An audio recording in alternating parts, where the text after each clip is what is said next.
To vote to pass the motion of adopting new rules allowing the county to help fund road repairs in service districts. News 13's Amy Leach was at the meeting and has more details for us. Amy?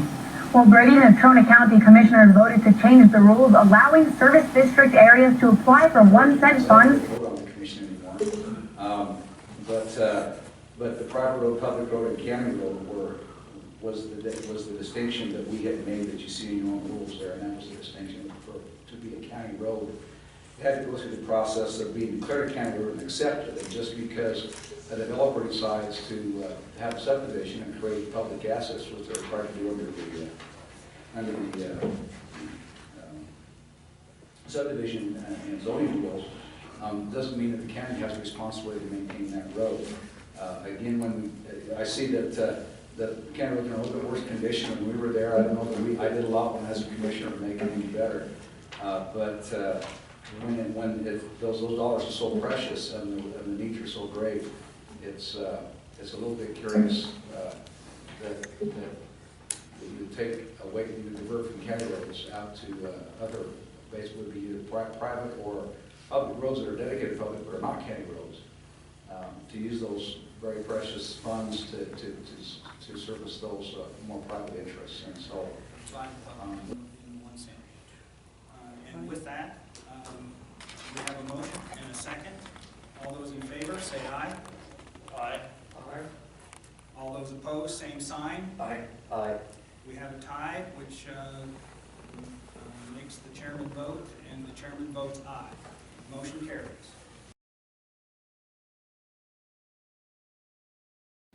Any other public comments? Hi, my name's Mark Rizzi. I live at 2301 Belmont Road.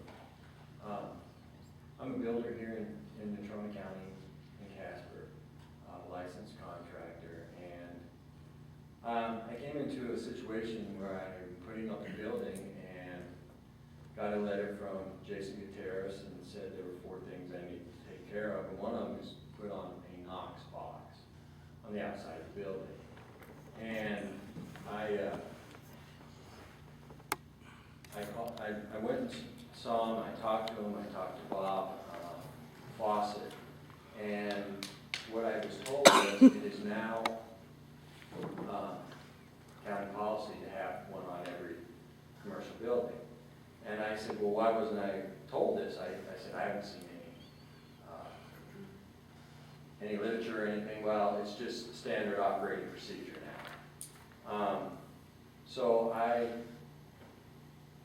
went in to talk to the county because they had called me, and Chris at the county said, you will not get any more inspections until you sign this letter here stating that you will do this. Well, I couldn't find anywhere in the code book or anything that the county commissioners had approved stating that the Knox box will be required. And I signed this under duress because I have a building going up and I have deadlines to meet. And I just wanted to bring this up to you guys that if it is a requirement, if it is now county code, we need to know about it rather than you either put one on and sign a piece of paper stating you will do it or you will not get inspections. Just left a real bad taste in my mouth. And I wanted to know if I talked to Mr. Keating just before the meeting on the phone, and he told me that is not a requirement. It's not a code requirement to have one put on. So I just wanted to bring this to your attention that this type of thing was going on, and it's a little tough to swallow. So, Do you guys know what a Knox box is? I've heard the term. Refresh my memory. Okay, Knox box is a box that the fire department and has a key to that they keep on their structure truck and their squad, right? And if the owner of the building wants to participate in the program, they can. They purchase the Knox box and they mount it on the outside of the building, and then he generally would put a map in there, maybe a list of hazards, maybe a contact list of folks, and keys to the building. If he chooses to do that. And so, if in the event that the building catches on fire and the fire department shows up, they're going in the building, okay? But if there's a Knox box, they'll access it by using the keys instead of breaking the door down, okay? But it's always been something that that the owner of the building has had the ability to choose to participate in. He's never been forced, that I know of, ever. It's really an overreach for our planning department to force anybody to limit to cut off inspections, to stop your moving forward on your building is we need to have a conversation about that, because it's just not right. And when I asked Chris, and I asked you several times, when did this come into effect? She said, it's standard procedure. And I said, by who? And she said, by us. We changed this to standard procedure because we can. And I'm like, why weren't we told? So it was just it was a frustrating morning, to say the least. Public comments. This is the time that the public gets to address the commission. If you have anything you'd like to offer, please come to the lectern and state your name and address.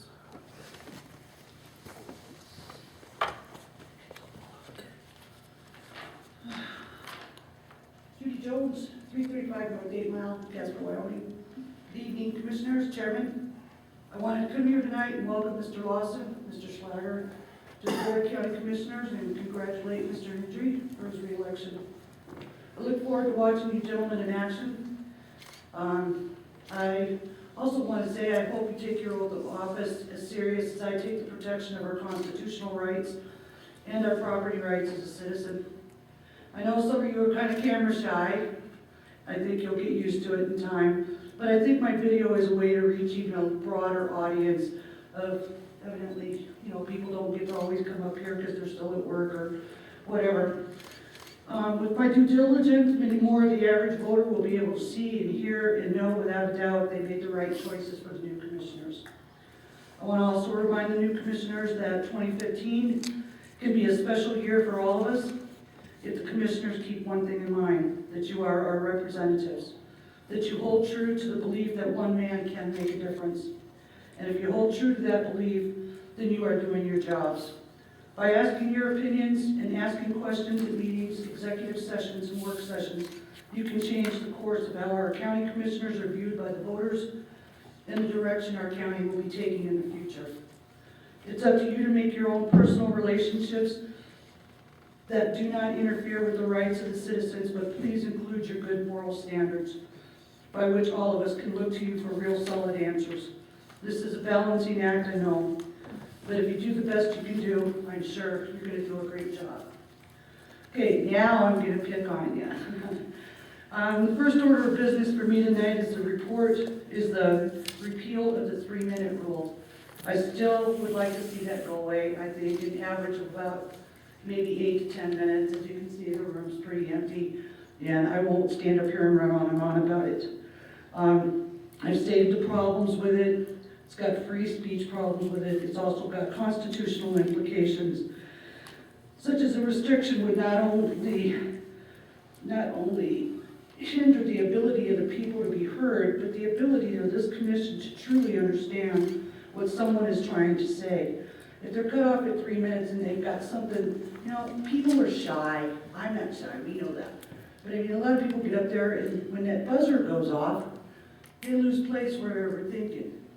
And you're not getting the whole story of what they're trying to tell you. Okay, and then, I wrote this last minute. See, it's fumbling around each time up.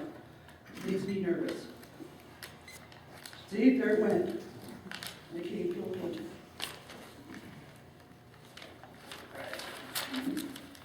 All right, the last thing I think is I want to say that each of you are individual men.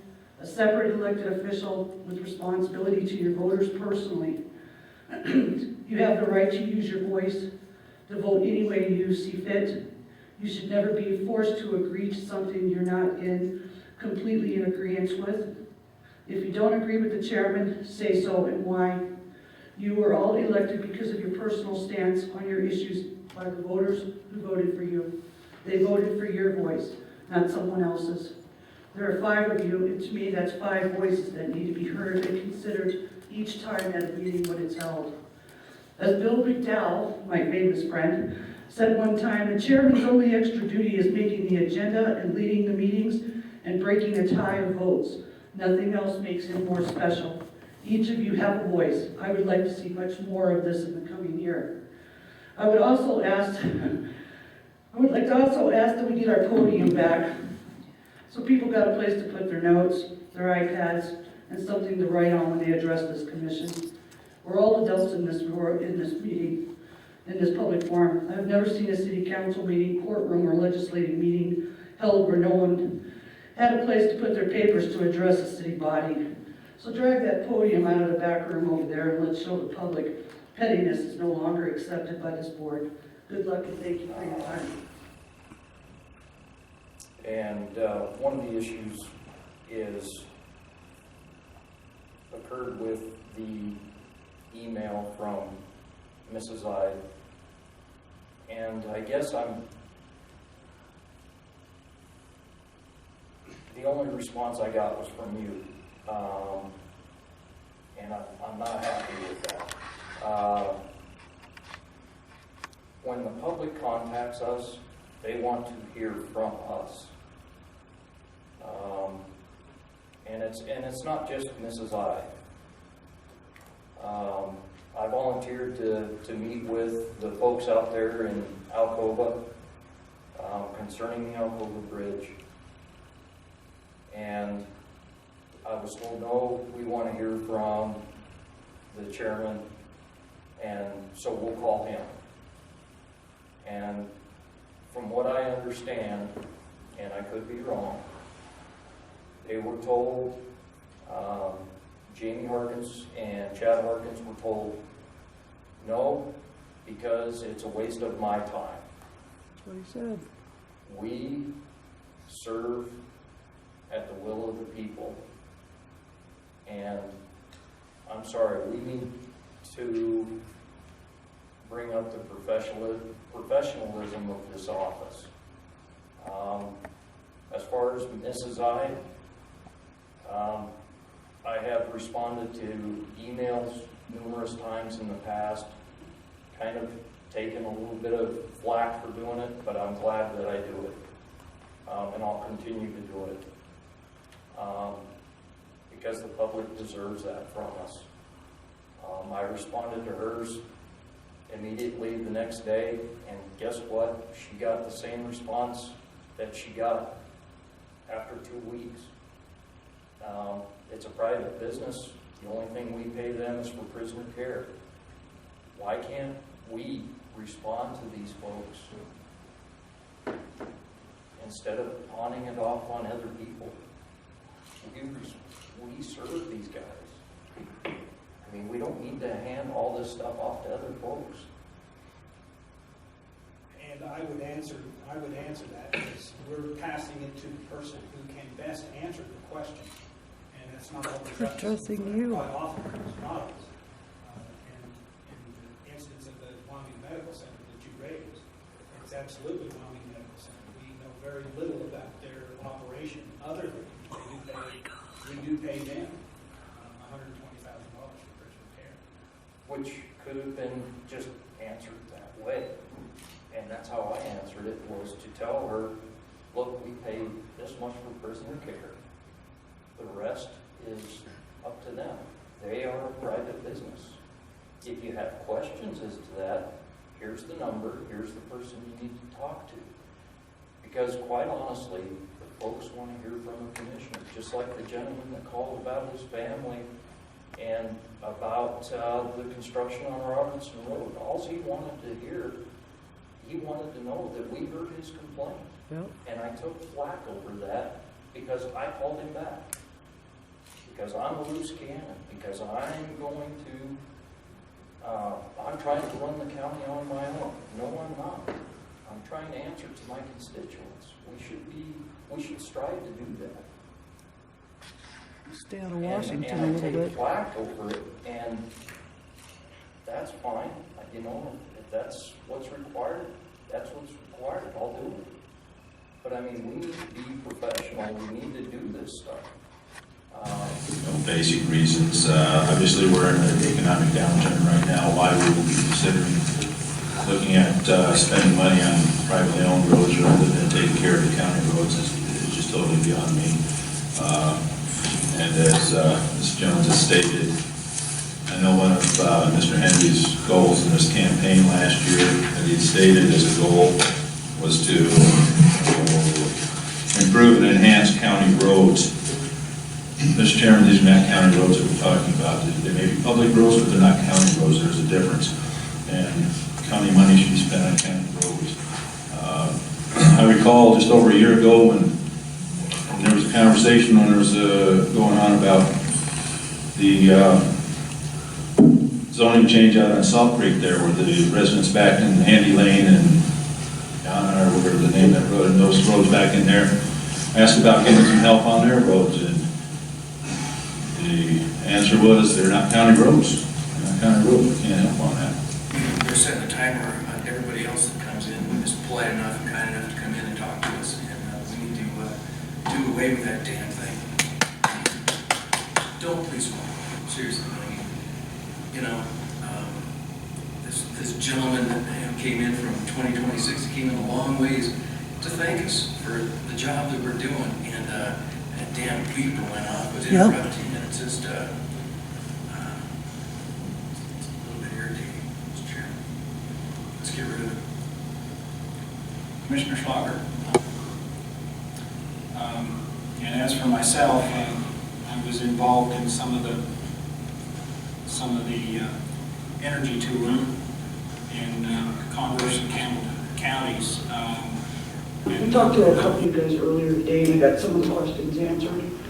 Mr. Chadwick, Chairman, I asked you what the Heartland project was, and between you and John, you guys confused me. So I talked to your little gal back here, Tracy, a minute, and she says it's an oil and gas development business park, and that's what they're asking for those funds for. So that helped get that question. I just wanted to say I don't appreciate you not telling me when I ask you something. Also, I wanted to bring up, when we were talking about the 1 cent funds going to private roads a few weeks, 2 weeks ago? And I thought I would just do a little reminder here, if I can find it. The way it was worded is the big part here, and I think if people knew that it was worded Neighborhood Road Fund, 1.140 million. You've got it listed as Neighborhood Road Fund. Now anybody's going to look at that and go neighborhood roads. That means my buddy's road next door. That means, you know, on Harvey Lane or Gary Dome Lane or any of those guys. And it turns out to be service district roads. So I think the next time you guys try to make your list up, you need to get a little more specific, because the people that I've visited with us over the last couple of weeks, if they knew it was going into this service district, you'd have never got to 1 cent past. They are just livid. And last, just a couple things, that's all. I want you to take a look at your CADA program, your CADA guys. Since 1998, they've gotten $11 million between the city and the county from state monies through you guys. They've created 32 jobs. They spend most of their money doing leisure, art, and recreation and entertainment, 21%. Manufacturing, food and beverage, which is tourism, crop, another 13%. And when I talked to this gal, I asked her where I could find her wages and their wages of what they pay themselves. She basically told me it was none of my business and that they were a private company. And the reason I think I'm on to these guys like this, is because if they're taking taxpayer money, they don't have a right to privacy. And I think that's my biggest issue. And last but not least, Chadwick, Mr. Chadwick, I know you're on their board of directors. I hope to never see you vote on another thing of theirs, because it's a direct conflict of interest. So anyway, I just thought you guys should know that this economic development is just, it's crap. It's crap. These guys haven't produced anything for the $13 million they've gotten. Thank you. Thank you, Mr. Chairman. Commissioners, just for clarification, I don't see anywhere in the rules where it's discussing that this is the 1 cent funds only. In section 5, it discusses the administration. It says Board of County Commissioners may budget funds when available, but nowhere does it say we're talking about the 1 cent funds specifically.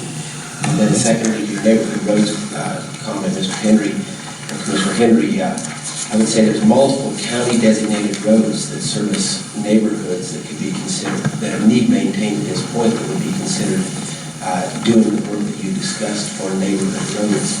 I don't think that you necessarily have to go right into the middle of a neighborhood to consider improving a neighborhood road. I think you can do it within your existing county designated roads and still be meeting that edict from the voters to improve neighborhood roads.